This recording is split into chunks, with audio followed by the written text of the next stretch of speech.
नमस्कार, मैं ओम प्रभाकर भारती आप सभी का स्वागत करता हूं। एमसीसी की एक नई नोटिफिकेशन आई है। चिंता वाली बात है, स्टेट काउंसिलिंग के डेट्स को एक्सटेंड कर दिया गया है। जी हां, नोटिस में एमसीसी ने सुप्रीम कोर्ट में चल रहे कोर्ट का हवाला देते हुए बताया है कि जो शेड्यूल है इसे रिवाइज किया जा रहा है। आपको बता दूं कि एमसीसी ने ऑल इंडिया कोटे की काउंसिलिंग की शेड्यूल को ऑलरेडी 4 बार अपडेट किया है और अब जो लेटेस्ट अपडेट है उसके हिसाब से लगभग 5 मार्च को इनका सेकेंड राउंड खत्म होगा।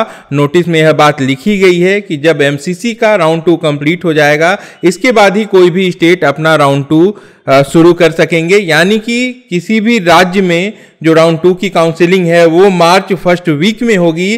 पूरा का पूरा जो फरवरी मंथ है ये ऐसे ही रहेगा। सबसे बड़ी दिक्कत उन कैंडिडेट्स के साथ है जिनको राउंड 1 में एडमिशन मिल चुका है, जिनके पास नोटिस है कॉलेज से 14 से क्लास शुरू होने की और वो अपग्रेड में जाना चाहते हैं। अच्छा खासा नुकसान ऐसे कैंडिडेट्स को, क्योंकि अगर हॉस्टल की फीस पे कर देते हैं तो उसे वापस रिकवर करना बहुत ज़्यादा मुश्किल होगा और अगर नहीं करते हैं तो उन्हें अपने जो इनिशियल क्लासेस हैं इनका नुकसान उठाना पड़ेगा। जो शुरुआती क्लासेस होती हैं एमबीबीएस की, यह भी इंपॉर्टेंट होती हैं। ऐसे में हर एक तरीके से जो नुकसान है वो छात्रों का बढ़ता चला जा रहा है। एमसीसी की ये नोटिस, जिसके बारे में सभी स्टेट काउंसिलिंग अथॉरिटीज़ को इन्फॉर्म कर दिया गया है और जो निष्कर्ष है वो यही है कि अब जो स्टेट काउंसिलिंग का राउंड 2 है वो मार्च फर्स्ट वीक से पहले शुरू नहीं हो सकता है। अत्यधिक देरी है, परीक्षा देर से होती है, फिर रिजल्ट आने में देरी होती है, फिर काउंसिलिंग शुरू होने में देरी होती है और अब जब काउंसिलिंग शुरू हो चुकी है एक बार फिर से यहाँ पे समय का एक्सटेंशन है। बढ़ते बढ़ते ये देरी लगभग 1 साल के नुकसान तक पहुँच गई है।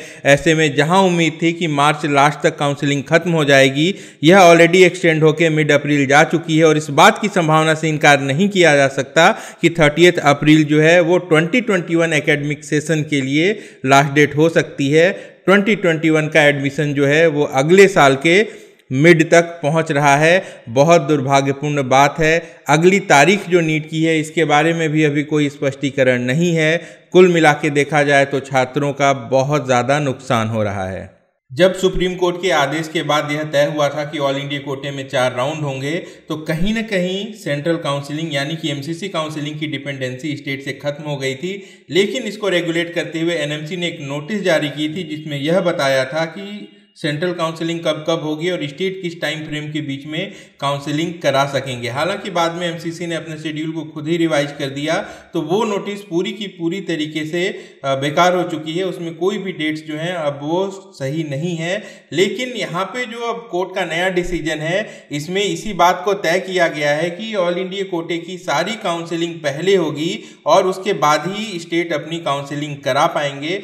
आमतौर पर 4 राउंड की काउंसिलिंग डीम्ड के लिए और स्टेट काउंसिलिंग के लिए पहले भी होती थी, अब ऑल इंडिया कोटे के लिए भी हो रही है। ऐसे में सबसे पहले एमसीसी का राउंड 2 होगा, फिर स्टेट का राउंड 2 होगा, एमसीसी का मॉप अप राउंड होगा, फिर स्टेट का मॉप अप राउंड होगा, स्टेट मॉप अप राउंड भी इसी तरीके से कंडक्ट कराया जाएगा। ऐसे सभी कैंडिडेट जो कि 2021 एकेडमिक सेशन में एडमिशन ले रहे हैं, निश्चित रूप से उनके लिए ये बहुत परेशानी वाली बात है, क्योंकि जो समय का नुकसान हुआ है वो सिर्फ 1 साल में नहीं, उनको अपने पूरे कोर्स के दौरान झेलना पड़ेगा। एडिशनल क्लासेस करनी पड़ेंगी और कहीं ज़्यादा मेहनत करनी पड़ेगी, क्योंकि समय का नुकसान ऑलरेडी हो चुका है, आगे और होने की भी संभावना है। अपना और अपनों का अच्छे से ख्याल रखिए। मैं जल्द मिलता हूँ। नमस्कार, जय हिंद।